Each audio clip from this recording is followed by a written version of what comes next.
Phone দিল কারা? Hello, কুরুতালি ঘটক speaking. না না না বাজানে, এইটা বিয়া হইতো না। বর্তমানে প্রত্যেকটা বিয়ার মার্কেট ভ্যালু বেশি। পশ্চিমের যে বাতাস চালাইতেছে, পুলান তো 3টার আগে কুইয়া লেগে গেছে গা। এগুলো সব আমার বিয়া হরাই দূর লাগতেছে।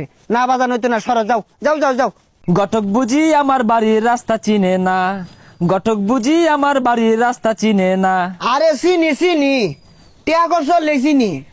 ঘটক আমার জানকা দুশ্মন, প্রাণকা দুশ্মন। হাই হাই আরে তুমি যে বিয়া হবার চাইতেছ, তোমার তো নাইকা।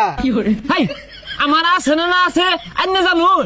আরে ওইগুলার কথা কইছি না, তোমার আক্কেল জ্ঞান বলতে নাই। তুমি যদি টিয়া খরচ না হর, তোমার বাকি তো আরো হুড়া লেগে যাবো গা।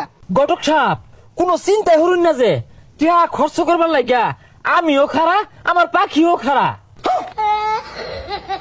আরে ফেয়ার কথা কোকে লিখা। না মানে যত টিয়া লাগবো দিবাম, আইনে খালি আমার একটা বা হইরা দিন। সামনে শীত আয়া পড়তাছে বুঝছুন, টুম বাজায় চাইতাছি। আরে সমস্যা নাই, তুমি টিয়া জোগাড় হয়ে রাখো।